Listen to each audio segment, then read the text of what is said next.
let me, while the PowerPoint presentation is getting ready, let me first thank the organizers for inviting me and get hopefully right to the point.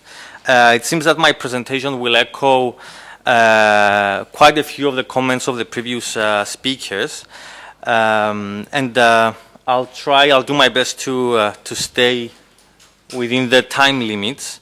I will touch upon a number of issues regarding the Islamic State, the Middle East, and Turkey, and hopefully we can then have a discussion, because of course it's by no means this analysis is exhaustive of what is happening.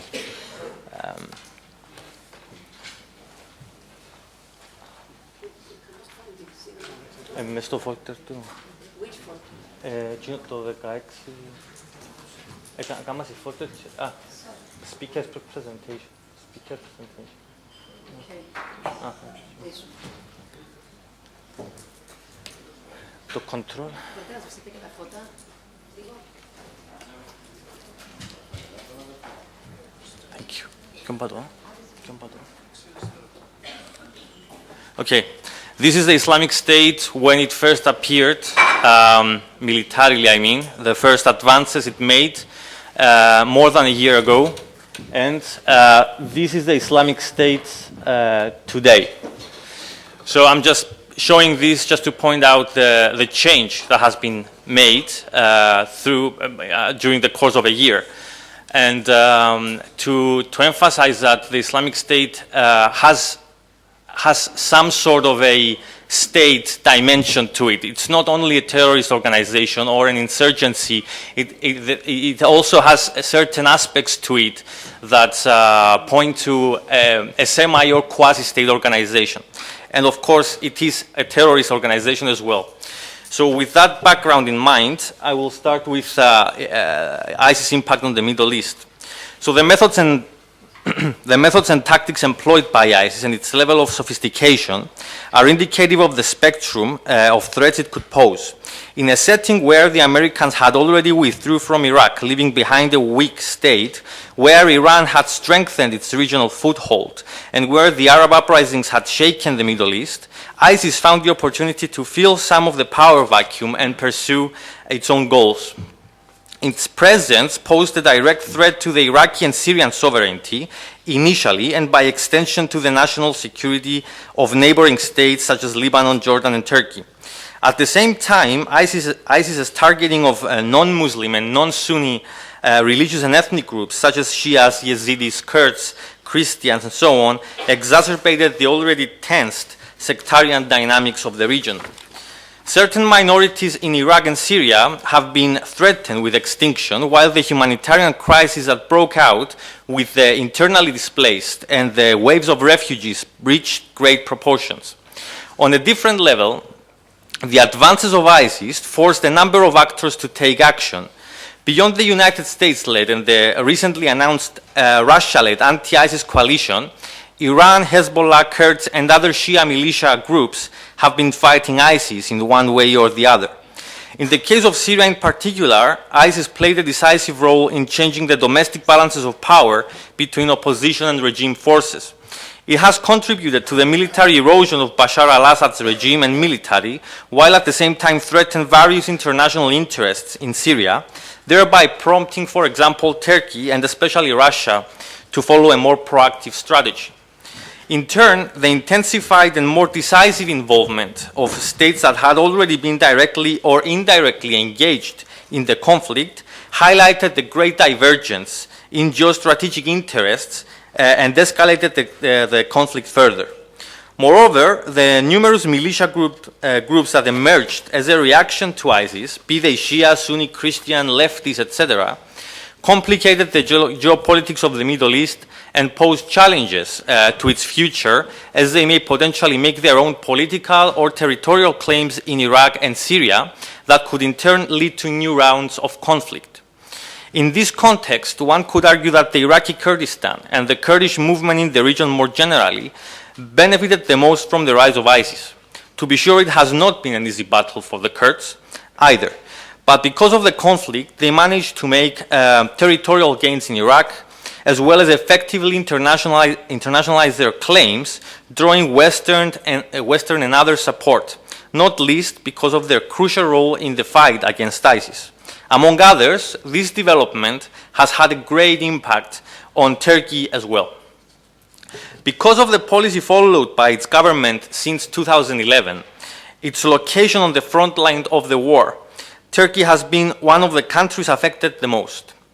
Today, it hosts approximately 2 million refugees, many of whom left their countries because of ISIS. As a result, Turkey's economy has been facing serious problems even as multiple security threats arose. For example, the influx of refugees rendered the Turkish-Syrian border even more porous, allowing the entrance of ISIS elements. I'm sorry. This is.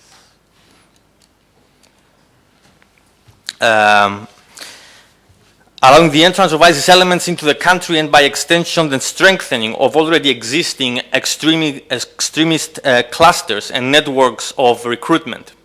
Further, the advances of ISIS exacerbated Turkey's Kurdish problem, which had already gained increased importance in the midst of the Syrian conflict due to the empowerment of the Syrian Kurds. The battle for Kobani, a Syrian Kurdish majority town at the Turkish-Syria border, where the Kurds along with other groups managed to withstand an ISIS siege and finally win, proved to be a pivotal event in terms of the importance of developments in Syria for Turkish society and politics. The government's reluctance to help the Syrian Kurds sparked nationwide Kurdish protests and at places conflict between Kurds and state security forces. In this light, ISIS contributed to the elevation of the Kurdish issue and the Syrian war more generally to a problem domestic to Turkey, not only in terms of the country's national security and territorial integrity, but also in terms of the growing polarization in Turkish society. After the Suruç bombing attacks last July, which was claimed by ISIS, and the Ankara bombings on October 10, probably conducted by ISIS as well, it is clear that the latter has become integral to Turkish politics and public debate. So, the government is being heavily criticized that it has followed a reckless policy towards Syria and the Kurds, driving things to where they are today, and that it has failed to prevent these incidents and provide security to its citizens. It is likely that ISIS seeks to instill fear, confusion, and unrest in Turkey, hoping that the country's capability to target ISIS domestically and externally will be limited.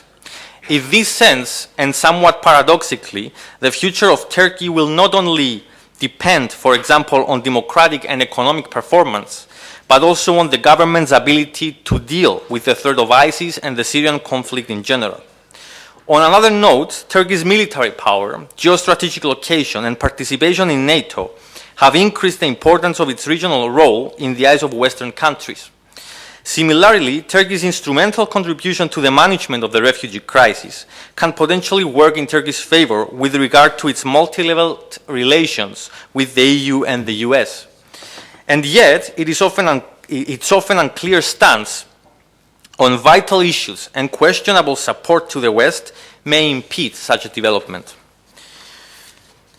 To conclude, it is important to look ISIS not only as the organization or movement that it is, but also as a social and political phenomenon, which is a product of the broader transitions taking place in the international system. For example, the erosion of nation states, the evolution of technology, shifting balances of power, processes of and resistance to globalization. Further, the ISIS threat itself may be relatively easy to defeat once regional and international powers commit to waging a full-scale war against it, which of course will not be simple.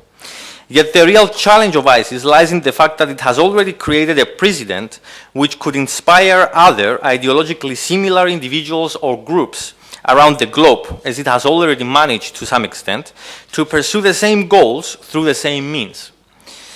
As such, apart from the conventional military threat, ISIS is also posing a significant asymmetrical one. And though this threat will be more difficult to manage, nothing is impossible if the right measures are taken. just, inclusive, and equality-oriented social policies which will provide security and economic development in the Middle East and abroad can be part of the solution. Thank you very much for your time. Ευχαριστώ πάρα πολύ για το χρόνο. I will reply in English. So this is a very valid question regarding the formation or potential formation of a Kurdish state. Of course, this should be seen as a whole and, of course, in parts. So we're talking about, we can talk about the Iraqi Kurdistan, the Syrian Kurdistan, the Turkish one, and the Iranian one. But there are certain factors that we need to take into account. For one, the Kurdish state would be theoretically more inclined to support the West, though we need to consider that they are also supported by Russians right now. So it is a very difficult bargain which the Kurds are conducting to, of course, for their own benefit, and we are not sure how it will pan out in the immediate future. So secondly, we need to remember that the Iraqi Kurdistan, at least officially, first of all, it's divided within the Kurdistan. We have the Talabani and we have Barzani, different kinds of approaches. But the official stance of Iraqi Kurdistan is that they're not pursuing a greater Kurdistan, as we call it. And this is, of course, partly because of their very good trade, energy relations they have with Turkey. They don't want to upset them. Secondly, we need to consider that the Kurdish movement in Turkey, now politically led by the HDP, the pro-Kurdish party, is a more moderate movement. Is not dominated by a PKK ideology. Thus, the HDP party would not be inclined to support the separation of the Turkish Kurdistan in order for that to be part of a greater Kurdistan. Now, when it comes to Iran, things are much more difficult. Iran is a much more powerful state. It has a stronger grip over the Kurdish movement in Iran. So that's another difficult part of the equation. Generally, I would say, therefore, that at least in the immediate future, it's very difficult to see a greater Kurdistan being created. It is very likely that we'll see a Syrian Kurdistan being more strengthened and empowered. But given that things progress very fast and we have developments in a very fast pace, then there's definitely the dynamics in place that could lead to such a transformation in the medium or long term. Thank you. Yes, I will try to answer the question about the oil units and so on. The oil refineries have been hit repeatedly in the course of the past, since the rise of the Islamic State, essentially, the summer of 2014. But this has happened mainly in Syria, not in Iraq. Iraq has officially asked the U.S. not to hit its oil infrastructures. In Syria, they hit certain places, certain oil refineries or points of exchange of selling or black market of oil and so on. But the reason they have refrained from proceeding further hits is that certain oil units are change hands very often. So sometimes these units fall under the control of ISIS, for example, and some other times they fall under units friendly, quote unquote, if you want, friendly to the West. And of course, the third reason could be that these are, units of infrastructure that the great powers would want to preserve because they would like to gain control afterwards, as we've seen happening in Libya, for example.